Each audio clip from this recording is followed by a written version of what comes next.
আসসালামু আলাইকুম আরশিস কুকিং ডায়েরিতে সবাইকে স্বাগতম। আজকে নিয়ে এসেছি কুরবানির স্পেশাল মেজবানির গরুর মাংস রান্নার রেসিপি। এটি চট্টগ্রামের খুবই পপুলার এবং অথেন্টিক একটা রেসিপি।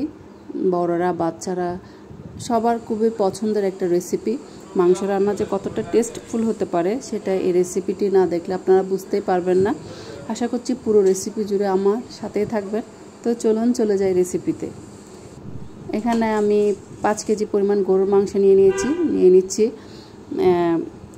গরম মশলা, গোটা গরম মশলা এখানে নিয়ে নিয়েছি 10-12টা এলাচ, 4টা দারচিনি স্টিক, 7-8টা লবঙ্গ, 7-8টা গোলমরিচ, জয়ত্রী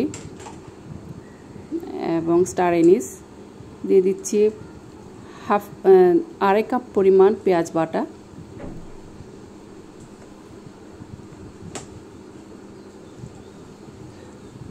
এক কাপ পরিমাণ রসুন বাটা, হাফ কাপ পরিমাণ আদা বাটা, 1 কাপ পরিমাণ বাদাম বাটা, 1/3 পরিমাণ নারকেল বাটা, হাফ কাপ জিরা বাটা, হাফ টেবিল চামচ পোস্ত বাটা, হাফ টেবিল চামচ জয়ফল বাটা, 1 টেবিল চামচ হলুদের গুঁড়া। এখানে আমি মোট 4 টেবিল চামচ থেকে একটু বেশি পরিমাণে লাল মরিচের গুঁড়া দিয়ে দিয়েছি।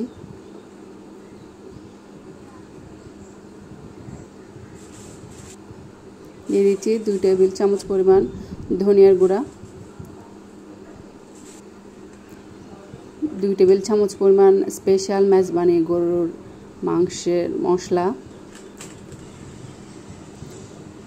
1.5 টেবিল চামচ পরিমাণ রাঁধুনি পাউডার, স্বাদ মতো লবণ। এবার আমি সবগুলো উপকরণকে একসাথে খুব ভালোভাবে হাত দিয়ে মেখে নিচ্ছি, যাতে সবগুলো মশলা মাংসের ভিতরে খুব ভালোভাবে ঢুকে যায়। খুব ভালোভাবে কচলিয়ে সবগুলো উপকরণ মাংসের ভিতরে হাত দিয়ে ঢুকিয়ে দিচ্ছি। এই পর্যায়ে দিয়ে দিচ্ছি তেল। আমি এখানে মোট হাফ কাপ পরিমাণ তেল দিয়েছি। তেলটা আমি একটু খুব কমে দিয়েছি, কারণ এখানে মাংসটা চর্বি সহ ছিল, চর্বির পরিমাণটা একটু বেশি ছিল, তাই আমি তেলটা একটু কমাই দিছি। আবারও আমি সবগুলো মশলার উপকরণ, তেল, মাংস সবগুলোকে ভালোভাবে মেখে নিচ্ছি। এই প্রসেসটা আমি 10 মিনিট পরিমাণ সময় নিয়ে করেছি। সবগুলো মিশ্রণ মাখা হয়ে গেলে আমি এটাকে একটা ঢাকনি দিয়ে চুলায় তুলে দিব। চুলায় দেওয়ার 10 মিনিট পর আমি এটাকে মাংসগুলোকে খুব ভালোভাবে নেড়ে দিচ্ছি, যাতে মশলাটা নিচে লেগে না যায়। খুব সামান্য পরিমাণে ব্লক ওঠার আগে আমি এটাকে খুব ভালোভাবে নেড়ে নিয়েছি। এবার এই পর্যায়ে ঢাকনা দিয়ে ঢেকে দিচ্ছি।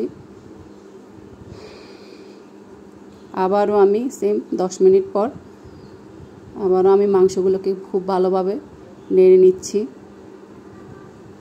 প্রসেসটা খুব অল্প সময়ের মধ্যে একটু পর করতে হবে, যাতে মশলাটা নিচে তলায় লেগে না যায়। আবার আমি ঢাকনা দিয়ে ঢেকে নিলাম। সেম আমি আবারও 10 মিনিট পর এটাকে আবারও নেড়ে দিচ্ছি। দেখেন মাংসগুলোতে কতগুলো পানি ছেড়ে দিয়েছে। এখানে আমি কোনো এক্সট্রা পানি ইউজ করি নাই, সব মাংসর থেকে পানি ছেড়ে দিয়েছে। আবারও আমি ঢাকনা দিয়ে ঢেকে দিলাম এবং রান্না হতে দিলাম আধা ঘন্টা পর ফিরছি। এই তো তৈরি হয়ে গেল আমার স্পেশাল মেজবানি গরুর মাংস। এবার একটা সার্ভিং ডিশে ঢেলে নিচ্ছি।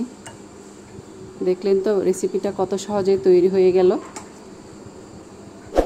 আশা করছি রেসিপিটা ভালো লেগেছে। ভালো লাগলে লাইক, কমেন্ট এবং সাবস্ক্রাইব করবেন আমার চ্যানেল। আজকে এ পর্যন্ত। আল্লাহ হাফেজ।